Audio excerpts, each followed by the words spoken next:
តណៃអស់ចេសួស្តីអ្នកទាំងអស់គ្នាឃើញខ្ញុំគប់ព្រាវប្រាវមិញគឺខ្ញុំអត់មានគប់អីណាខ្ញុំគប់កសាំងដើម្បីទៅធ្វើមុខម្ហូបមួយដែលប្រចាំតំបន់អ្នកស្រុកអង្គរផ្ទាល់តែម្ដងហើយបងប្អូនទាំងអស់គ្នាប្រហែលជាបានហូបហើយដោយសារតែអ្នកស្រុកអង្គរនឹងគឺពេញនិយមហូបខ្លាំងណាស់បើចង់ដឹងតោះទៅមើលទាំងអស់គ្នាមួយខ្ញុំ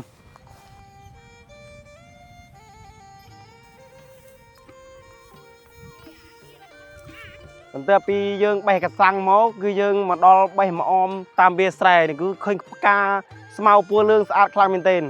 ហើយម្អមគឺជារុក្ខជាតិមួយដែលដុះតាមវាស្រែណាវាក៏មានដែរហើយម្អមនេះដែរជួយឲ្យម្ហូបសម្លបុកធ្វើឲ្យមានរសជាតិឈ្ងុយហើយឆ្ងាញ់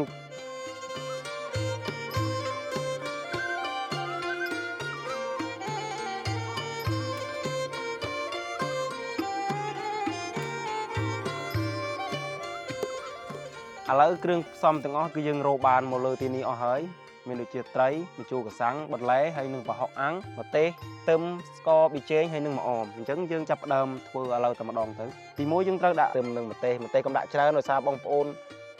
មិនសូវចេះហើកុំដាក់ច្រើនយើងបុកឲ្យរាងម៉ត់បន្តិចឥឡូវយើងចាប់ផ្ដើមដាក់ប្រហុកចូលហើយបន្ទាប់យើងពីអាំងហើយប្រហុកនេះយើងត្រូវការអាំង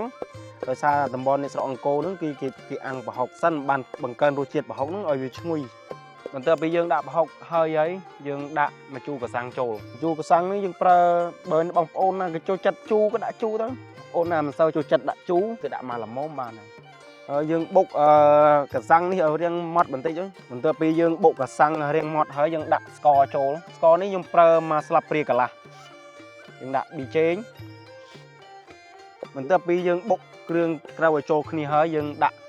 ត្រីនេះចូលហើយយើងបុកបុកឲ្យរាងសប់បន្តិចឲ្យចូលជាតិបន្ទាប់ពីយើងបុកត្រីរាងម៉ត់ហើយយើងដាក់ម្អមនេះទៅម្អមនេះគឺយើងម្អមដែលយើងបេះអំបាញ់មិញនឹងស្រែទៅតែម្ដងគឺមើលតែផ្កាវាដឹងនេះផ្កាវារដូវវាចេញផ្កាម្អមស្រែវាចេញផ្កាអញ្ចឹង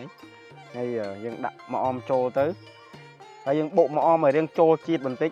មុខម្ហូបមួយនេះណាហូបហើយគឺថាផ្លិចមិនបានព្រោះរសជាតិវាឆ្ងាញ់ហើយហូបបាយអស់ច្រើនទៀតដល់បាយមួយឆ្នាំងជុំគ្រួសារអីប្រហែលជាមិនគ្រប់ទេមើលទៅបើខ្ញុំវិញអត់គ្រប់ណាគ្រួសាររបស់ខ្ញុំព្រោះខ្ញុំហូបច្រើនជាងគេងោឈ្ងុយខ្លាំងមែនទេបាទអូឆ្ងាញ់ហ៎ខ្ញុំសុំភ្លក់មួយ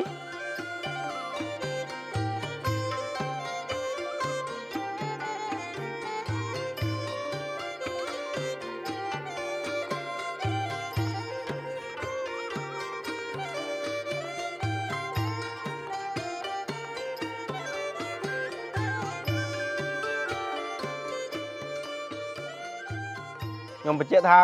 ម្ហូបនេះខិនឆ្ងាញ់បានគឺដោយសារតែសិតតែរបស់ស្រែទាំងអស់ដូចជាកសាំងយើងបេះផ្ទាល់ខ្លួនឯងហើយម្អមយើងដកតាមស្រែខ្លួនឯងគឺសិតតែរបស់ដែលធម្មជាតិហើយក្លិនមកគឺឈ្ងុយហើយឆ្ងាញ់មែនទែនខ្ញុំហ៊ានធានាអ្នកទាំងអស់គ្នាបើសិនណាបានភ្លក់ម្ហូបបែបនេះស្រុកអង្គរនេះណាគឺថាដកចិត្តមិនរួចទេបាទ